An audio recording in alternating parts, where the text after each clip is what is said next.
every hurt a harvest, and all my pain a promise. All of the suffering you've been a covering gold that's refined in the fire. So I'll sing in the midst of the fire. So rejoice and rejoice, and again I say rejoice. And be glad, my soul, oh, and put your hope in the Lord.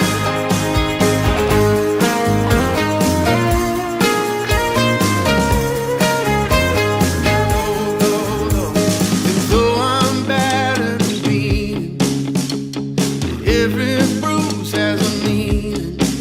If my heart's still beating and I'm still breathing, ain't nothing that could hinder my praise. For every tear a memory, and every trial a crown. When before you I'm standing, I won't be empty-handed. I'll have something to lay at your feet, a reward for all your suffering. Hey, rejoice, oh rejoice, and again I sing. Bonjour tout le monde, on est trop content de vous retrouver encore. On espère que vous allez bien. Pour ceux qui sont en vacances, on espère que vous passez de bonnes vacances. Pour ceux qui sont restés à la maison, on espère que vous passez quand même du bon temps à la maison. On va commencer ce culte avec peut-être un nouveau chant. Je ne sais pas si vous le connaissez ou pas. Mais peu importe où tu te trouves, peu importe si les monts autour de toi s'affaissent, peu importe si en ce moment tu es en train de marcher dans le feu, Jésus est là, Jésus est avec toi. Peu importe si tu es dans la vallée de l'ombre de la mort, Jésus est là, Jésus est avec toi. Et dans ces temps-là, même si c'est dur, même si ça fait mal, je sais que c'est pas agréable de marcher dans le feu, enfin, j'ai pas marché, mais je pense que c'est pas agréable. Même dans ces temps-là, loue Dieu, rends ta louange à Dieu, élève-le. Alors même si c'est dur, même si tu es accablé, loue Dieu ce matin. Et les ruines dans ta vie vont reprendre vie, parce que tu l'as loué, parce que tu l'honores.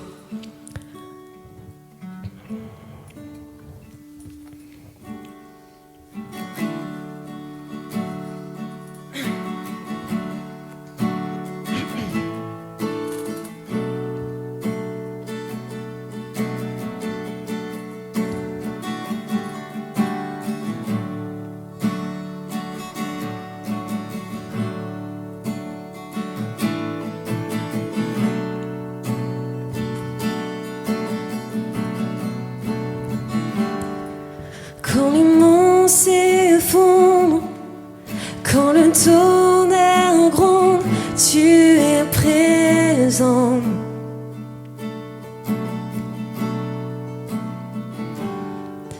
Quand la terre s'efface, mon âme dans ta grâce prend son essor.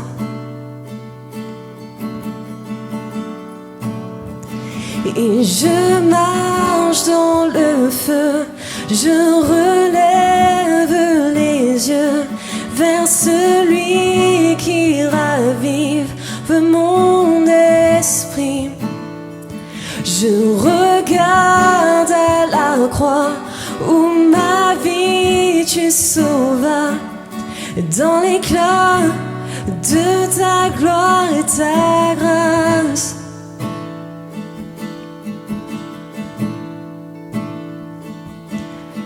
Quand les monts s'affaissent, mon espoir s'accroche sur tes promesses.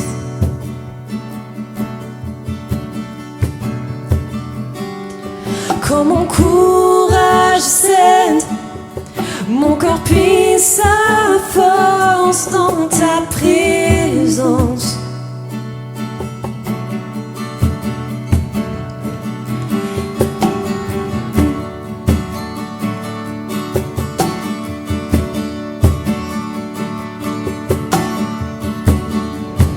Je marche dans le feu. Et je marche dans le feu, je relève les yeux vers celui qui ravive mon esprit. Je regarde à la croix où ma vie tu sauvas, dans l'éclat de ta gloire et ta grâce. Et je marche dans le feu. Quand je marche dans le feu, je relève les yeux vers celui qui ravive mon esprit. Je regarde à la croix où ma vie tu sauvas, dans l'éclat de ta gloire et ta grâce. Que les ruines reprennent vie dans la beauté de ton nom. Tu nous relèves des cendres, Dieu tu règnes à jamais. Et le refuge de mon âme est à l'ombre de tes ailes. Je t'aimerai à jamais, je chanterai toujours. Que les ruines reprennent vie dans la beauté de ton nom. Tu nous relèves des cendres, Dieu tu règnes à jamais. Et le refuge de mon âme est à l'ombre de tes ailes. Je t'aimerai à jamais, je chanterai toujours.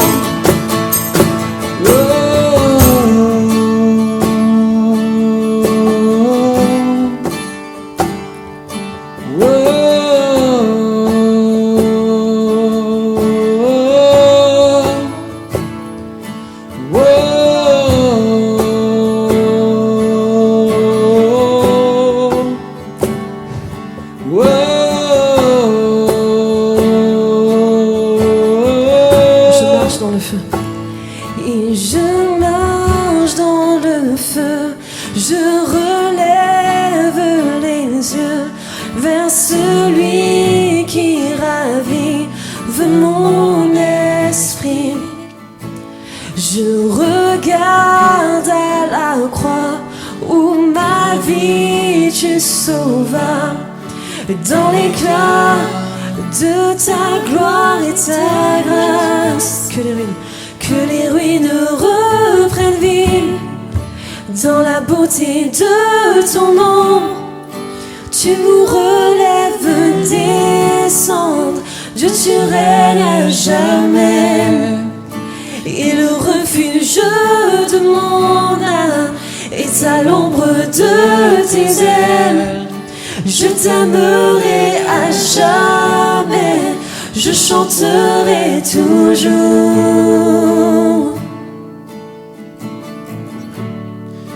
Je chanterai toujours. Je t'adorerai, Seigneur, toujours. Mon refuge est près de toi, Seigneur. À l'ombre de tes ailes, Jésus, je suis bien. Oh Seigneur, peu importe ce qui peut se passer dans nos vies, Seigneur, nous voulons faire le choix de te louer, de t'adorer, Seigneur. Peu importe ce qui peut se passer, nous voulons faire le choix de dire, de proclamer combien tu es grand, combien tu es bon pour nous, Seigneur. Parce que rien ni personne ne pourra me retirer la louange, Seigneur. Je veux faire ce choix-là en tout cas, Seigneur. Que les circonstances de la vie, que tout ce qui peut se passer autour de moi, tout ce qui peut se passer dans ma tête, dans mon cœur, Seigneur, je veux prendre la décision que rien ni personne ne pourra me retirer la louange qui t'est due, Seigneur. Je veux faire le choix de dire que tu es grand, que tu es saint, que tu es beau, que tu es admirable, Seigneur. De te louer, de t'adorer, Seigneur. D'élever ma voix vers toi, ô Éternel, pour t'adorer.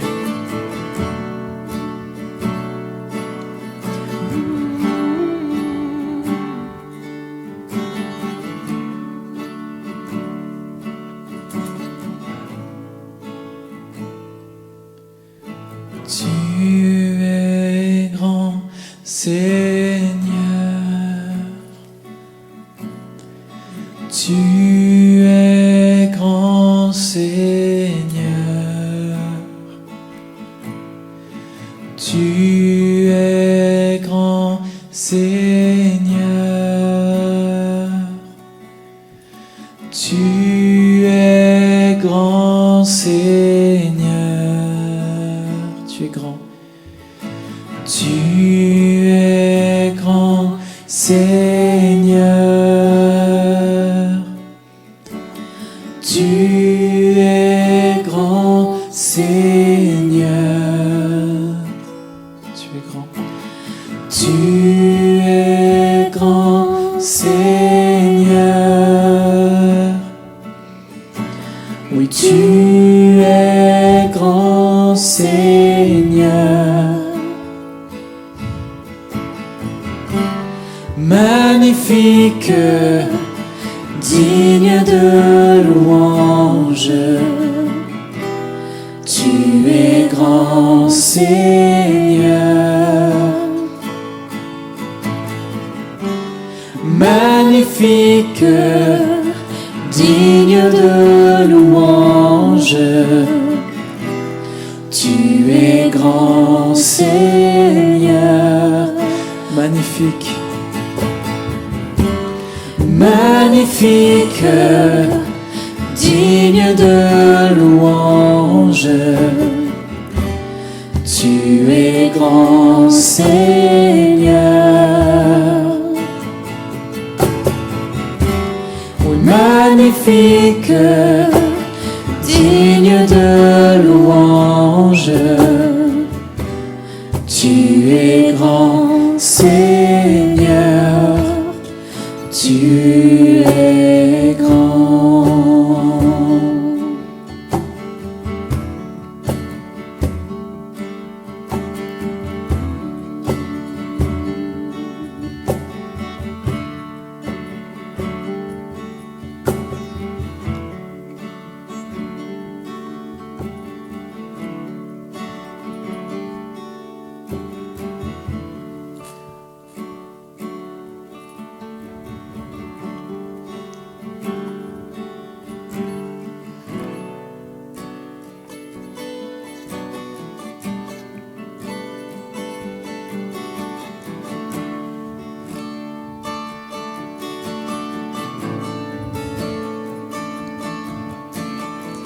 Sois loué, exalté, sois loué, exalté, sois loué, exalté. Jésus, toi que nous glorifions, toi que nous exaltons, ton nom soit glorifié. Sois loué, exalté. Sois loué, exalté, sois loué, exalté, sois loué, exalté.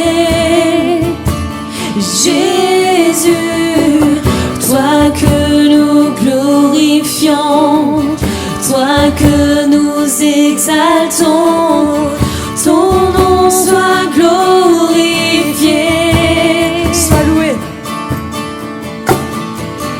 Sois loué, exalté, sois loué, exalté, sois loué, exalté. Jésus, toi que nous glorifions, toi que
Sois loué, exalté.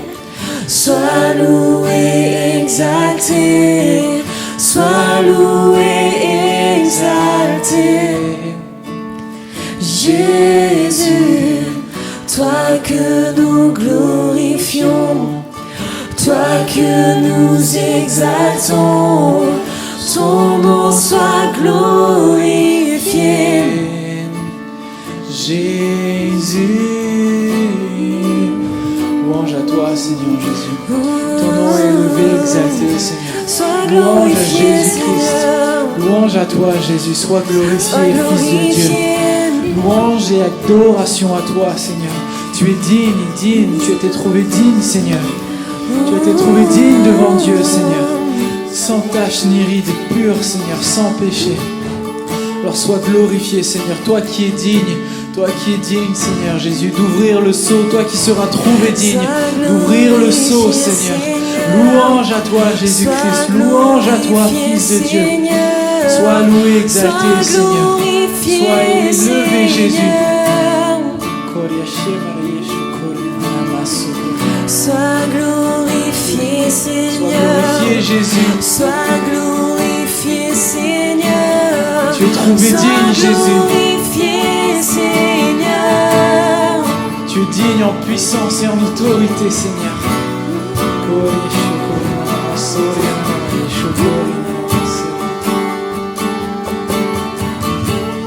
Sois loué, exalté. Tu es digne, Seigneur. Toi seul es digne. Toi seul est trouvé digne. Toi seul dans les cieux est trouvé digne. Toi seul est digne. Toi seul est digne. Toi seul est digne. Toi seul est digne. Alléluia, Jésus. Alléluia. Sois loué, exalté. Sois loué, exalté. Sois loué, exalté. Jésus, toi que nous glorifions, toi que nous exaltons, ton nom soit glorifié. Et Alléluia.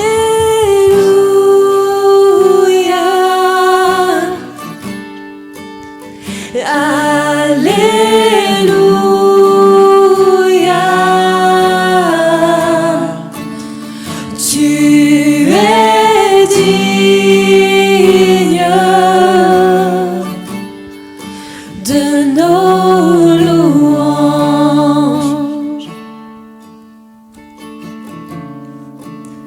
Et Alléluia.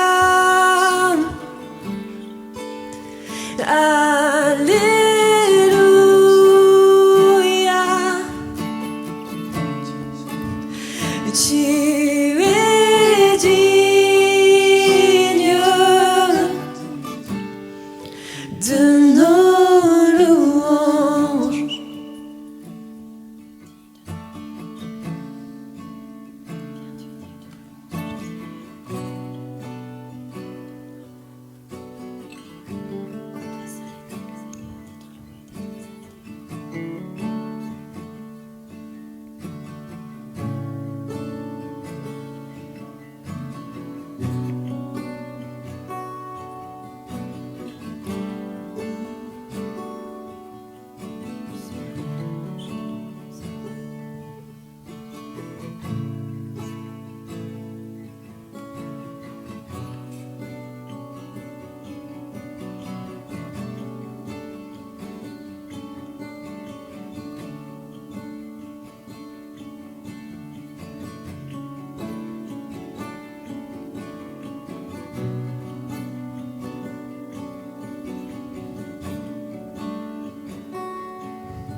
Chers frères et sœurs et chers amis, bonjour, bon dimanche.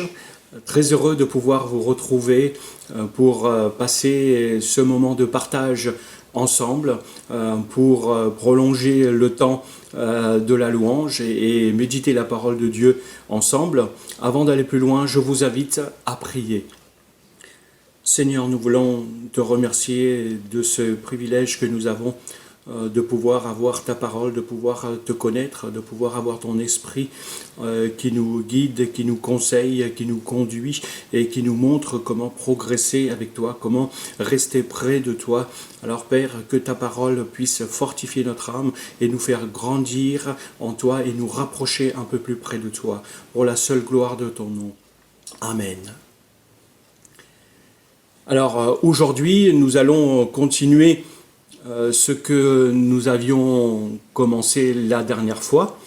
La semaine dernière, nous avons vu que le psalmiste Asaph avait confessé que, en disant pour lui-même « Mon bonheur à moi, c'est d'être près de Dieu », le psaume 73. Et aujourd'hui, je vais vous inviter à continuer dans cette pensée de pouvoir rester près de Dieu, de pouvoir nous tenir près de Dieu, parce que c'est là notre bonheur. Donc je vous invite, sans plus attendre, à lire avec moi un seul verset. Ce sera un seul verset qui retiendra notre attention ce matin, mais un verset qui contient une grande vérité qui va nous permettre de nous tenir près de Dieu. Je vais vous parler en fait de la foi. Cette foi qui nous tient près de Dieu. Alors, ce verset dit « Or, sans la foi, il est impossible de lui être agréable à Dieu. Car celui qui s'approche de Dieu doit croire qu'il existe et qu'il récompense ceux qui se tournent vers lui. » Hébreux chapitre 11, verset 6. Il y a plusieurs choses dans ce verset, dans ce simple verset. Mais avant d'expliquer ce qu'est la foi, ce que c'est, je vais d'abord commencer par dire ce que la foi n'est pas. Parce que la foi, c'est un mot dans lequel chacun pourrait y mettre sa propre définition, sa propre compréhension, et que chacun a sa propre vécu de la foi. Donc, avant de parler vraiment de la foi qui te conduit près de Dieu, je vais éclaircir quelques points qui vont nous permettre de voir ce que la foi n'est pas. D'abord, premièrement, la foi, ce n'est pas une croyance. Avoir une croyance, ce n'est pas la foi. Par exemple, lorsque tu prépares un mariage, tu espères, tu crois qu'il va faire beau ce jour-là, mais néanmoins, tu prévois un chapiteau au cas où. Là, je parle aussi d'expérience. Et donc la croyance, ce n'est pas la foi. Une croyance aussi intellectuelle sur Dieu, c'est-à-dire accepter certaines informations comme étant vraies, mais cela n'amène pas de changement dans la vie.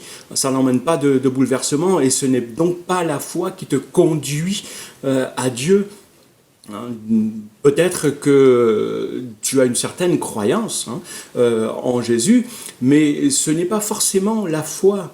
La Bible dit que les démons croient aussi, qu'il y a un seul Dieu.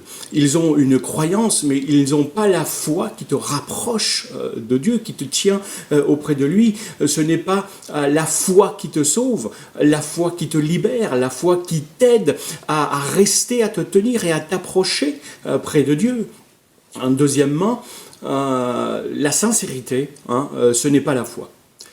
Il y a des gens qui sont en toute sincérité dans l'erreur. Certaines personnes croient que le fait de voir un chat noir à la tombée de la nuit porterait malheur. Je n'ai rien contre ces personnes, mais à une époque où l'on a cru que les épinards contenaient beaucoup de fer, eh ben, cette idée a été popularisée par un certain monsieur marin Popeye. Et il y a des gens aussi qui sont sincèrement convaincus, mais ce n'est pas la foi véritable. La sincérité fait partie de la foi, mais la foi qui te conduit près de Dieu, elle est fondée sur quelque chose. C'est pourquoi le roi David Il va pouvoir dire dans le psaume 119, « Ta parole est fondée sur la vérité ». La foi, donc, doit être fondée sur quelque chose de fiable, de solide et de sûr et de vrai, donc. Une autre chose, c'est que la pensée positive n'est pas la foi biblique. Je ne dis pas qu'il ne faut pas être positif dans ses pensées, je dis juste qu'il ne faut pas confondre, par exemple, le homard avec du surimi. Tu peux manger du surimi, et il n'y a pas de problème, j'en mange aussi, mais ce n'est pas du homard. Et la pensée positive, ce n'est pas la foi. Je crois que le chrétien, le chrétien authentique, il doit être quelqu'un de positif. Mais je crois aussi qu'un pessimiste avec Jésus, il peut aller plus loin qu'un positif sans Jésus. Le mieux, évidemment, c'est d'être positif avec Jésus. Mais le danger de la pensée positive, en fait, c'est que tu mets ta foi dans la foi. Dans une pensée. Mais le chrétien ne met pas sa foi dans la foi ou dans une pensée, mais dans une personne, en Jésus. Et ce n'est pas ta foi qui te sauve, ni la quantité ou la qualité ou même la force de ta foi, mais c'est l'objet de ta foi qui va te sauver, c'est Jésus. Et l'autre versant de la pensée positive, ça consiste à ne voir dans le péché qu'une affaire de pensée négative. Donc qu'il faudrait donc chasser par des pensées positives pour que tout aille bien. Un troisième point, c'est que la foi, ce n'est pas de la présomption. Tu peux présumer que Dieu va faire quelque chose, et alors que lui ne te l'a pas promis personnellement, il ne t'a pas dit personnellement qu'il ferait telle chose pour toi. C'est comme si... je vais prendre un exemple. C'est comme si tu montais tout en haut de la tour Eiffel et que tu sautes en haut de la tour Eiffel en te basant sur la parole de Dieu, en disant que il va donner des ordres à ses anges à ton sujet, pour qu'ils te protègent. Ils te porteront sur leurs mains de peur que ton pied ne heurte contre une pierre. Et ça, c'est une promesse de Dieu, et moi je crois aux promesses de Dieu. Mais je crois plutôt que si tu penses là, c'est que tu vas très vite rencontrer ton Créateur. Est-ce que cette parole, c'est une promesse biblique? Oui, c'est une promesse biblique. C'est la parole de Dieu, directement inspirée par le Saint-Esprit.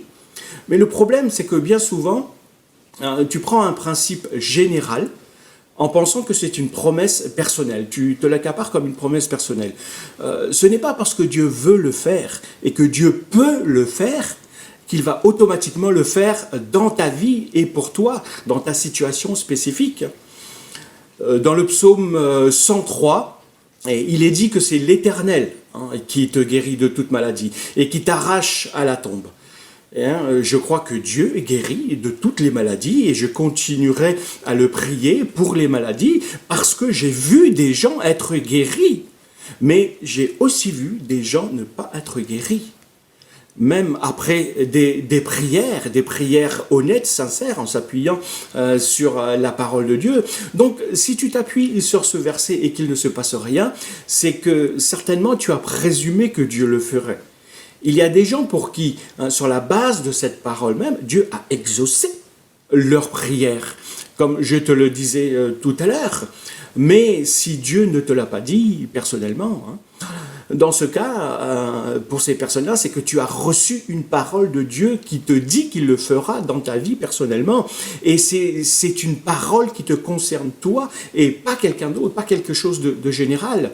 C'est pourquoi la Bible va dire que la foi, il vient du message que l'on entend. Et ce message, le message que l'on entend, la parole que l'on entend, il vient de la Bible, il vient de la parole de Dieu, il vient de la parole de Christ. C'est ce que Paul dit dans Romains au chapitre 10. Est-ce que toi, tu entends les promesses de Dieu personnellement pour toi, ou est-ce que ça reste de forme générique et que tu t'accapares? La Bible va dire aussi: apprends à l'enfant le chemin qu'il doit suivre. Même quand il sera vieux, il ne s'en déviera pas. Ça, c'est un principe général. Ce n'est pas automatique pour tous les croyants de tous les temps. Par contre, tu peux prier, tu peux t'appuyer sur cette parole, sur cette promesse, pour demander à Dieu de la sagesse pour conduire tes enfants, pour qu'ils soient sauvés, pour qu'ils fassent leur choix vis-à-vis de Jésus. Ça, tu peux le faire, tu peux t'accaparer de cette promesse de cette façon. Est-ce que cela veut dire que Dieu ne tient pas ses promesses, Non, cela veut dire que parfois tu es déçu, parce que tu présumes que Dieu va faire quelque chose alors qu'il ne te l'a pas dit personnellement. Si Dieu te donne sa parole, alors accroche-toi à cette parole, parce qu'il est fidèle et sa parole est sûre. Il est fidèle pour accomplir sa parole. Mais la foi véritable, encore une fois, ce n'est pas la présomption. Ça n'a rien à voir. Ceci étant dit, après avoir éclairci ce que n'est pas la foi, nous pouvons maintenant essayer de voir notre verset 6 de Hébreux 11. Le passage nous dit « Or, sans la foi, il est impossible de lui être agréable ». Alors, on se pose cette question, c'est la question que nous posions. Qu'est-ce que la foi ? Qu'est-ce que c'est que cette foi qui nous tient près de Dieu ? Par exemple, Jésus a dit que ceux qui auront cru en mon nom, ils saisiront des serpents venimeux, ou s'il leur arrive de boire un poison mortel, cela ne leur causera aucun mal.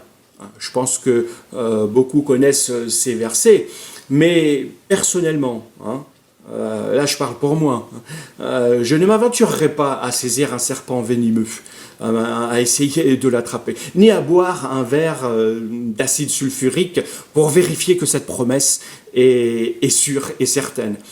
Dieu a besoin de me parler clairement et de façon fluide.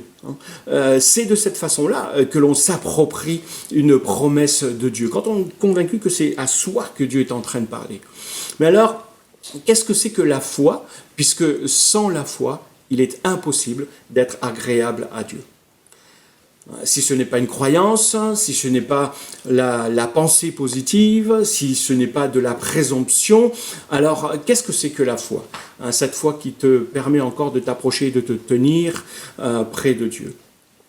Lorsqu'on arrive au chapitre 11 de Hébreux, ce que nous avons lu, à ce verset 6, quand l'auteur nous dit « Or, sans la foi, il est impossible d'être agréable à Dieu, car celui qui va s'approcher de Dieu doit croire qu'il existe et qu'il récompense ceux qui se tournent vers lui. » Chacun de ces mots qui sont dans ce verset sont chargés de sens et de signification.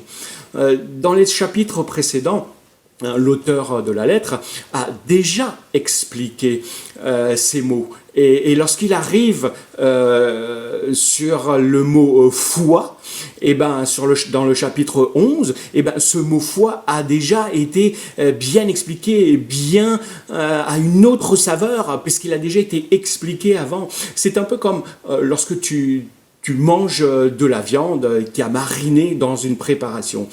Le goût n'est pas le même que si tu avais juste fait griller ta viande, que tu l'avais juste passé à la poêle. Tu as plein d'autres saveurs en plus que la viande même et que la viande a absorbé dans le fait d'être mariné. Et c'est ce qui se passe pour ce mot de la foi, pour tout ce que ça représente. Donc ce mot foi a mariné dans la lettre aux Hébreux. Ce n'est pas juste un mot comme cela, la foi, une croyance. L'auteur parle d'être agréable, de s'approcher de Dieu, de croire, de se tourner vers lui. Donc ces mots contiennent une telle puissance et font partie de la compréhension de la foi que l'auteur aux Hébreux nous révèle dans sa lettre. Donc, premièrement, qu'est-ce que c'est que la foi biblique ? Or, sans la foi, il est impossible d'être agréable. Donc, qu'est-ce que c'est que cette foi ?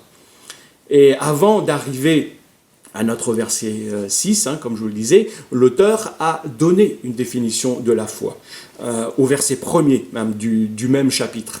Il dit que la foi est une façon de posséder ce que l'on espère.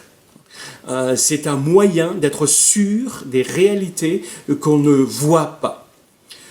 Dans ce verset, en fait, il y a deux dimensions. Deux dimensions dans cette définition. S'il y a la chose que l'on espère, et il y a celle qu'on ne voit pas. La foi comprend ces deux éléments, ce que tu espères et ce que tu ne vois pas. Dis-toi que les choses qui concernent Dieu, les choses de Dieu sont toujours invisibles et se passent pratiquement dans le futur. Ta réalité présente, ce que tu vis là présentement, est impacté par les choses de Dieu qui sont essentiellement invisibles et à venir. C'est pourquoi la foi, c'est cette assurance présente de posséder, d'avoir ce que tu espères, d'avoir déjà ce que tu espères. Et c'est la démonstration dans le vécu, dans ton quotidien, dans ta vie concrète, dans tous les jours, de montrer ces choses qui sont invisibles et de les rendre visibles. Donc, premièrement, la foi, c'est une façon de posséder ce que tu espères. L'assurance, c'est l'assurance d'avoir ce que tu espères. Et l'assurance, c'est quoi? Dans l'assurance, il y a une puissance dynamique qui te fait avancer, qui te fait progresser. Quand tu dis, par exemple, que tu es sauvé, en fait, tu n'es pas encore sauvé. Ça te choque peut-être de m'entendre dire ça, mais Paul a dit aux Romains que nous sommes sauvés, oui, mais c'est en espérance. Je vis dans le présent mon espérance future, le fait d'être sauvé. Il y a une réalité dans la Bible concernant la vie chrétienne. Elle est fondamentale et elle a besoin d'être saisie et de ne pas l'oublier. C'est ce que l'on appelle le déjà et le pas encore. Si tu as donné ta vie à Jésus, tu peux déjà vivre une vie nouvelle avec lui, une nouvelle relation, et ça dans le présent même. Et plusieurs peuvent en témoigner de ça. Tu peux avoir une vie différente, transformée aujourd'hui même. Mais on est toujours, et on est tous, je dirais, tous d'accord pour reconnaître qu'on ne vit pas l'ensemble de ce que Dieu veut pour nous dans le salut qu'il a prévu. Il y a des dimensions que je vivrai demain, après-demain, dans un an, si Dieu me prête vie, et il y a des dimensions que je ne vivrai que dans l'éternité. Et là, je suis dans le déjà, donc, et le pas encore. Un exemple. Lorsque tu es informé que tu as réussi à ton bac et que tu vas voir en ligne, voilà, et que c'est officiel. Donc tu as le titre de bachelier, mais tu n'as pas encore le diplôme papier qui va prouver que tu es bien bachelier, que tu as réussi à l'examen et qui va pouvoir t'aider à valider la suite de tes études. Tu es entièrement en fait dans le déjà et le pas encore là. La vie chrétienne, c'est la même chose. Tu es déclaré sauvé. Tu vis des choses présentement, mais tu attends encore des choses qui vont rendre définitif ton salut. Tu vis dans le doute entre les deux. Et oui, voilà comment nous nous trouvons. C'est pourquoi la foi, c'est l'assurance de posséder dans le présent, dans le maintenant, ces choses futures et de pouvoir vivre en fonction de ces choses futures. C'est comme lorsque tu es au milieu de l'océan, par exemple dans une tempête et qu'une barque te récupère. Là tu dis waouh, je suis sauvé et je sais que la barque va m'emmener à destination, mais tu n'y es pas encore. Jésus t'a sauvé, tu lui as donné sa vie et il t'a mis dans sa barque, comme la dernière fois je disais, dans l'autobus de la grâce, mais tu n'es pas encore arrivé à destination. Tu vis encore les secousses de la réalité de ce monde, mais tu as la foi parce que tu sais que tu vas arriver au port, parce que tu sais que ces choses sont vraies et qu'elles vont être effectives. Donc, la Bible dit que nous sommes libérés du péché par la foi. Donc, dès que j'ai mis ma foi en Jésus, je suis déjà conscient que je suis libéré de la puissance du péché. Il y a quelqu'un en moi qui est plus fort que ce qui est à l'extérieur. Et cette personne s'appelle le Saint-Esprit. Oui, il me libère de la puissance du péché. Je peux dire non au péché, mais je ne suis pas encore libéré complètement de la présence du péché. Le Saint-Esprit va m'aider à progresser. Et ça s'appelle de la sanctification. Ou, selon une de mes expressions favorites, c'est de l'amélioration continue dans notre vie. La Bible dit que nous sommes purifiés du péché. Donc il te faut de la foi pour progresser dans ce domaine. La Bible dit aussi que nous sommes ressuscités avec Christ par la foi. Est-ce que tu vis déjà cette réalité-là? La Bible dit également que nous sommes assis avec Christ dans les lieux célestes. Est-ce que c'est quelque chose d'effectif là, maintenant? Non. J'ai déjà une nouvelle vie. Je suis sauvé, j'ai une nouvelle vie. Mais je n'ai pas encore la vie éternelle qui va me permettre de vivre pour l'éternité. J'ai cette vie, mais je ne suis pas encore débarrassé de pleines choses. La Bible dit que par la foi, nous sommes en relation avec Jésus. Quand j'ai mis ma foi en Jésus, quand je lui ai demandé pardon pour mes péchés et qu'il m'a pardonné, qu'il m'a accepté comme son enfant et que le Saint-Esprit est venu faire sa demeure en moi, dès ce moment-là, j'expérimentais que Jésus marche avec moi et que moi, pour ma part, je me suis engagé à le suivre et je le suis. Mais la Bible affirme aussi qu'un jour, je le verrai face à face. À ce moment-là, ce sera le plus merveilleux des jours. Je pourrais continuer avec plein d'autres exemples bibliques, puisque la vie chrétienne se situe entre ces deux points, le déjà et le pas encore. Et pour marcher d'une manière victorieuse entre ces deux points, tu as besoin de la foi pour t'accaparer dans la réalité présente de ces réalités futures. Donc les promesses de Dieu sont oui et amen. En qui? En Jésus. Et je crois, et je crois que j'ai déjà, moi, des promesses de Dieu dans ma vie qui se sont accomplies, mais je ne les ai pas encore toutes expérimentées. La Bible parle d'être transformé de gloire en gloire, mais je ne suis pas encore dans la gloire. La foi t'aide à vivre aujourd'hui dans la réalité quotidienne, dans ta réalité quotidienne, des réalités du futur. Et ça, c'est possible. Deuxièmement, la foi, c'est la démonstration visible des réalités qu'on ne voit pas. Ça veut dire quoi? Ça veut dire que Dieu agit dans l'invisible. Donc, lorsqu'il va parler des épreuves de sa vie, des épreuves qu'il a vécues, l'apôtre Paul va dire aux Corinthiens, il va leur dire que nous ne portons pas notre attention, notre regard sur les choses visibles, mais sur les réalités encore invisibles. Car les réalités qui sont visibles ne durent qu'un temps, ne durent qu'un instant, mais les réalités invisibles demeurent éternellement. Et Jésus va faire des choses invisibles. Et il fait des choses invisibles dans ma vie. Par exemple, la Bible dit que vous êtes justifiés par la foi. Est-ce que tu vois ta justification? Moi, je ne vois pas ma justification. Ma justification, elle n'est pas visible, mais mon assurance, elle est visible. C'est comme lorsqu'on s'est marié avec ma femme, entre le jour où on s'est dit oui, qu'on voulait se marier, pour s'engager dans le mariage, et le jour où l'on est passé devant monsieur le maire, on a dû vivre par la foi. On a vécu donc dans le présent avec l'assurance de cet événement futur, et on s'y est préparé.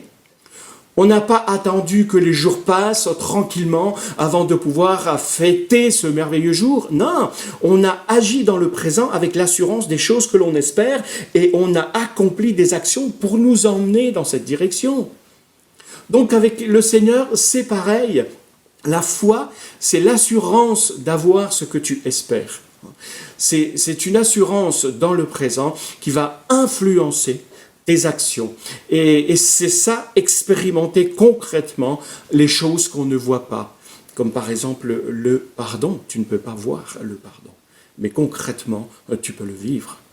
Hein? C'est par la foi que tu vis concrètement le pardon de Dieu. Parce que le pardon, il est invisible, mais ton assurance et tes actions qui montrent que tu es pardonné, ça oui, ça tu peux les rendre visibles. Et la foi est le moyen de rendre concret ce qui est invisible dans ta vie. Et il en est de même pour la réconciliation aussi. La réconciliation. Lorsque j'ai été pardonné, que le Saint-Esprit est venu en moi, Jésus m'a réconcilié avec Dieu. Ma réconciliation avec Dieu, elle est invisible. Mais ma communion avec lui, oui, ma communion, elle est visible. Quand la Bible dit que tu es un enfant de Dieu, ça aussi, ça reste invisible. Mais tu peux le rendre visible par ta conduite, en manifestant ce qui est de ton Père, la nature de ton Père, en vivant de la même identité que Dieu dans ton quotidien. Personne non plus ne voit le Saint-Esprit qui est en moi, là, quand je vous parle. Mais on peut voir les fruits que le Saint-Esprit produit dans ma vie, dans le quotidien. Le Saint-Esprit est invisible, mais ses fruits sont visibles. Et c'est pour ça que Paul va dire, dans sa lettre aux Galates, et là c'est quelque chose d'assez fort que Paul va dire. Il va dire, ce n'est plus moi qui vis, c'est Christ qui vit en moi. Et la clé de tout ça, il va continuer en disant que ma vie, donc en tant qu'homme, je la vis maintenant dans la foi au Fils de Dieu, c'est-à-dire en Jésus-Christ. C'est cela, marcher et vivre par la foi. C'est faire en sorte que ce que Dieu te promet, ce que Dieu a en héritage pour toi, c'est que tu le vives dès maintenant, dès à présent. C'est faire en sorte que ce qui est spirituel et ce qui est invisible soit manifesté dans ton quotidien afin que les autres le voient. C'est cette foi-là qui te tient près de Dieu et qui rend visible ce que les promesses de Dieu et ton héritage. Deuxièmement, il est écrit que, or, sans la foi, il est impossible de lui être agréable. Pourquoi ? Eh bien, quelle est la base de toute relation ? La confiance. Oui, le mot foi dans la Bible peut être traduit par la confiance. Quand tu fais confiance à Dieu, eh ben, Dieu trouve agréable d'être avec toi. Donc la foi est même plus que d'avoir confiance, parce que la foi, deuxièmement, la foi conduit à l'obéissance, et l'obéissance te conduit à quelque chose de pratique. Donc, deuxièmement, il ne faut pas oublier que ta foi est agréable à Dieu. Un exemple de ce que je viens de dire concernant l'obéissance pratique, ce à quoi ta foi va te conduire et ce qui est agréable à Dieu. Je ne sais pas si vous connaissez Charles Blondin. C'est un funambule français qui a vécu au XIXe siècle. Il a été le premier à traverser les chutes du Niagara. Et après cet exploit, un homme assez fortuné qui avait entendu parler de lui est venu le voir pour lui demander si c'était bien vrai, s'il avait fait cela et s'il était capable de le refaire devant lui.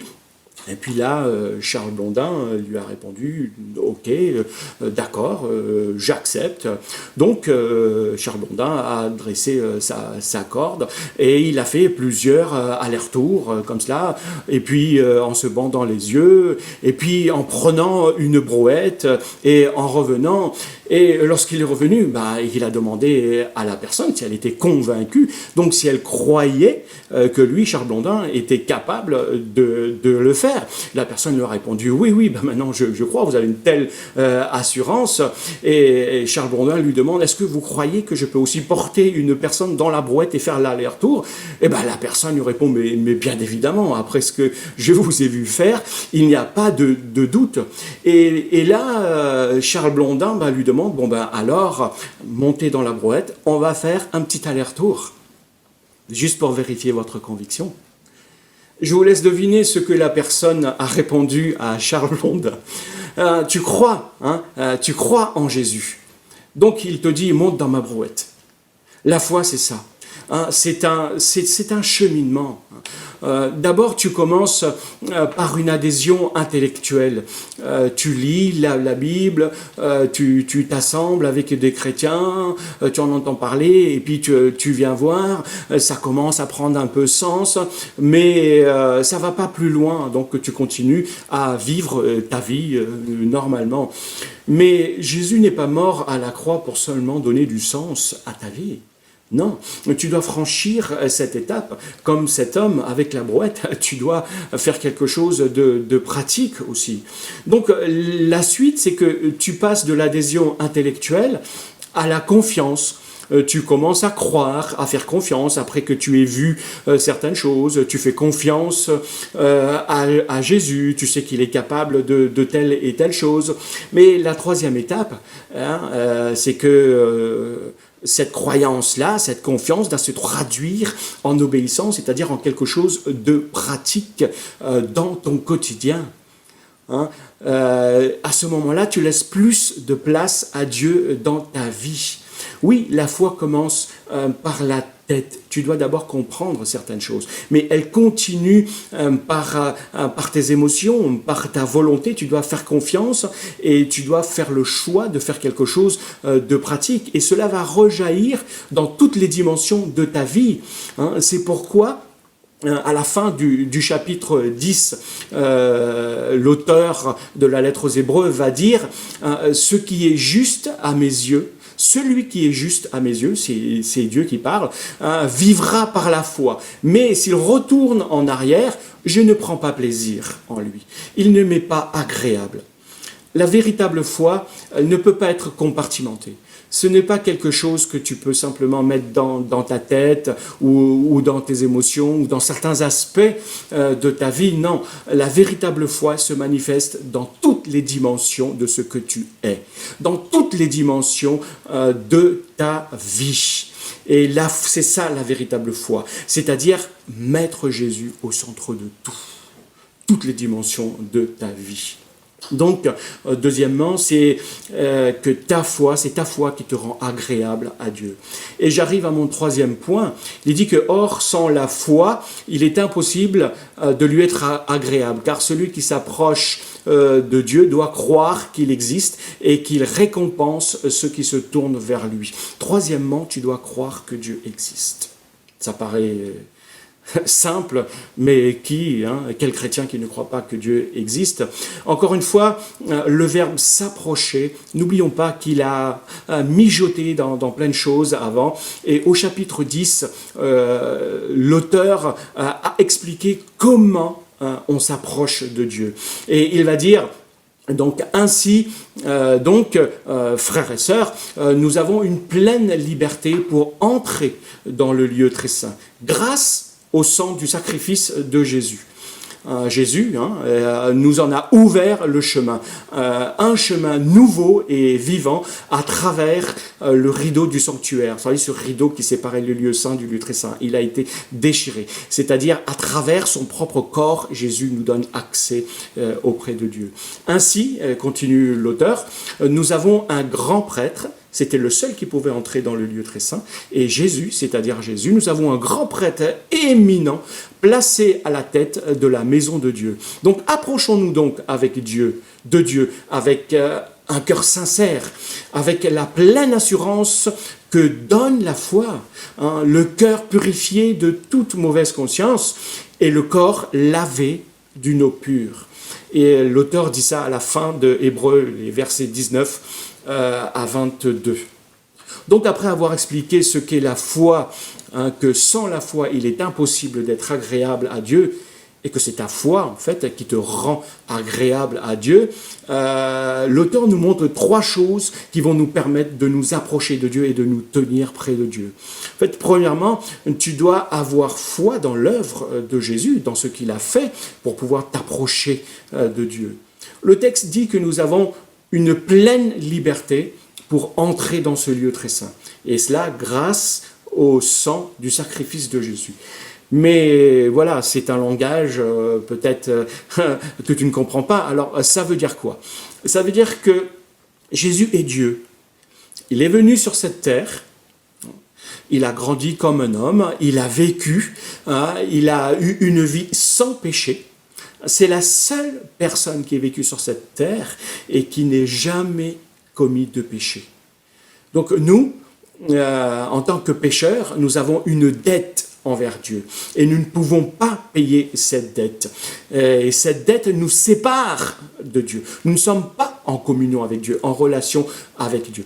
Et en mourant sur la croix, donc Jésus prend le châtiment de ta condamnation, de ma condamnation, de la condamnation de l'humanité, et il enlève ce qui te sépare de Dieu.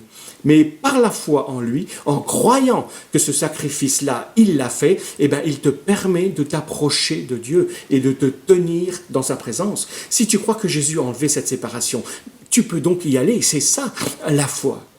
Dieu peut te bénir. Dieu est un Dieu de grâce. Il peut te bénir dans sa grâce, même si tu es loin de lui. Mais son plan pour ta vie, c'est que tu sois tout près de lui.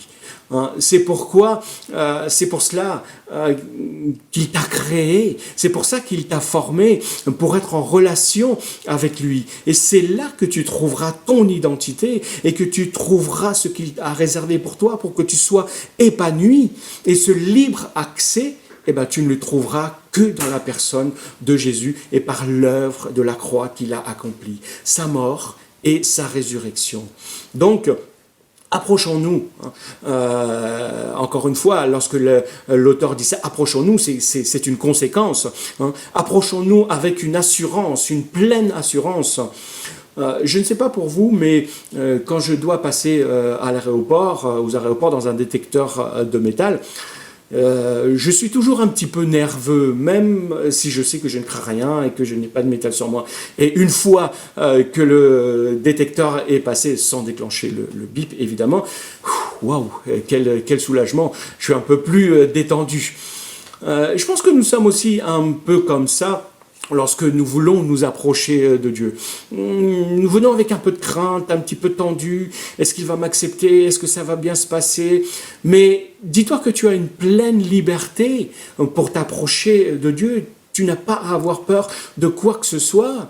Lorsque tu t'approches de Dieu, par tes œuvres même, en essayant de voir ce que tu peux montrer à Dieu, et bien là, tu risques d'être nerveux, tu risques d'être craintif, pas sûr de toi. Mais si tu t'approches par Jésus, eh ben, tu peux y aller avec assurance. Je suis sûr que lorsque tu rentres chez toi, tu le fais sans aucune appréhension. Pourquoi? Parce que tu es libre de rentrer chez toi, c'est chez toi. Tu es libre de rentrer dans ta maison. Donc tu dois réaliser qu'en Jésus, tu as aussi un libre accès au trône de la grâce pour t'approcher et venir auprès de Dieu. Je ne sais pas si vous connaissez cet animal qui s'appelle l'impala. L'impala, il n'y en a pas en France. C'est une antilope. C'est une antilope qui est assez réputée pour sa vitesse et puis son agilité à bondir. Cet animal peut sauter au-dessus des buissons et même dans les airs, d'autres obstacles, en montant jusqu'à 3 mètres. C'est impressionnant. Pourtant, lorsque vous les regardez dans les eaux, les impalas sont gardés derrière des barrières pas plus haut que 1,50 m. Pourquoi? Parce que l'impala, il n'est pas capable de sauter là où il ne voit pas. Il regarde en l'air. Tout ce qu'il voit en haut, il saute. Tu ne peux pas imaginer et voir ce qui serait pleinement ta vie si tu fais confiance à Jésus. Donc, tu n'y vas pas puisque tu ne vois pas. Mais n'aie pas peur d'avancer dans l'inconnu avec un Dieu que tu connais, évidemment. Dieu est fidèle, il ne t'abandonnera pas. Même si les choses te semblent sombres, inconnues, eh ben Dieu est avec toi. Et dis-toi que le diable, lui, son job, c'est de mettre des barrières dans ta vie. Et bien sûr, tu as peur de les franchir parce que tu penses que tu n'arriveras pas, que tu es limité. Alors, stop. Et la foi, par les œuvres de Jésus, tu as un libre accès auprès de Dieu. Donc, deuxièmement, tu dois avoir foi aussi dans l'existence de Dieu pour t'approcher de lui. Or, sans la foi, il est impossible de lui être agréable. Car celui qui s'approche de Dieu doit croire qu'il existe et qu'il récompense ceux qui se tournent vers lui. L'auteur écrit à des croyants, c'est à des croyants que l'auteur adresse sa lettre, et il est en train de leur dire que pour te rapprocher de Dieu, en fait, tu dois non seulement avoir foi dans l'œuvre de Jésus, qui te permet d'avoir un libre accès auprès de Dieu, mais tu dois aussi avoir foi dans deux choses. Comme je disais donc, dans l'existence de Dieu et dans le fait qu'il récompense. Donc tu dois croire dans l'existence de Dieu pour t'approcher de lui. Dieu est bien réel et ça va nous conduire à autre chose. On raconte qu'un jour, dans une classe maternelle, lors d'un moment calme, les enfants étaient occupés soit à lire, soit à dessiner, et l'institutrice passe et regarde ce que font ses élèves, et elle voit une de ses élèves, une petite fille d'environ 5 ans, qui dessine, donc elle s'approche pour voir ce qu'elle dessine, et elle lui demande « Mais qu'est-ce que tu dessines ?» Mais la petite fille lui répond très spontanément « Je dessine Dieu. » Ah bon ? Lui répond la maîtresse, mais personne n'a jamais vu Dieu tranquillement, sans brusquer l'enfant. Eh bien, répond l'enfant, maintenant, tout le monde va savoir à quoi il ressemble. En fait, pour l'auteur aux Hébreux, il nous dit que tu dois croire que Dieu existe. Et pourquoi est-ce qu'il nous dit ça ? Parce que tu ne peux pas entretenir une relation quotidienne et régulière avec un Dieu que tu ne vois pas. Et là, ce n'est pas une grande révélation. Dieu est invisible. L'apôtre Paul, en s'adressant toujours aux Romains, il va leur dire que les perfections de Dieu et sa puissance sont invisibles. Et à son fils dans la foi, à Timothée, il va déclarer que le roi éternel, au roi éternel, c'est-à-dire à Dieu, le roi immortel, invisible au seul Dieu, soit honneur, gloire pour l'éternité. L'apôtre Jean, qui a connu Jésus, qui a marché, vécu avec lui, et il va le dire, lui, d'une autre façon. Il va dire que si tu n'aimes pas ton frère, que tu vois, tu ne peux pas aimer Dieu que tu ne vois pas. Beaucoup de gens se demandent, est-ce que Dieu existe ? S'il existe, qu'on me donne des preuves de son existence, qu'on me prouve que Dieu existe.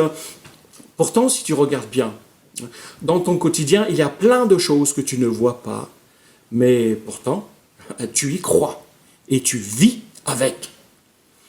Est-ce que tu vois l'heure qu'il est en ce moment ? En fait, non. Tu ne vois pas l'heure. Tu vois les aiguilles d'une pendule, d'une montre, ou ce qui s'affiche sur ton smartphone ou sur un écran. Pourtant, l'heure est bien réelle et tu en dépends. Et tu comptes sur l'heure pour faire certaines choses.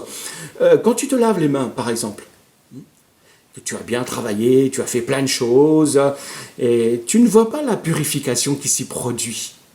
Pourtant, l'effet est bien réel. Et je suis sûr que même en ce moment-là, tu utilises quelque chose que tu ne vois pas.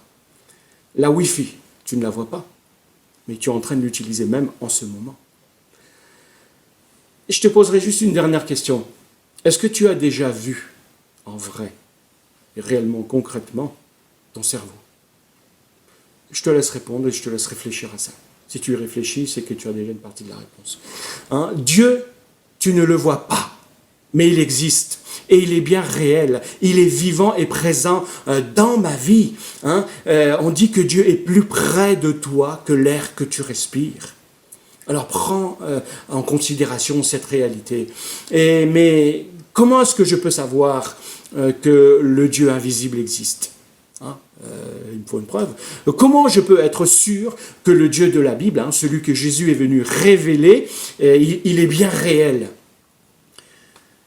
C'est comme le vent. Personne n'a jamais vu le vent. On ne le voit pas, en fait, le vent.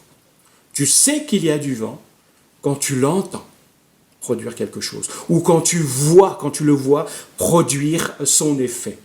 Le vent se manifeste quand il est en contact avec quelque chose, lorsqu'il rencontre aussi quelque chose ou lorsqu'il traverse quelque chose. Tu sais qu'il y a du vent quand tu vois les feuilles en train de bouger ou lorsque tu entends les feuilles font...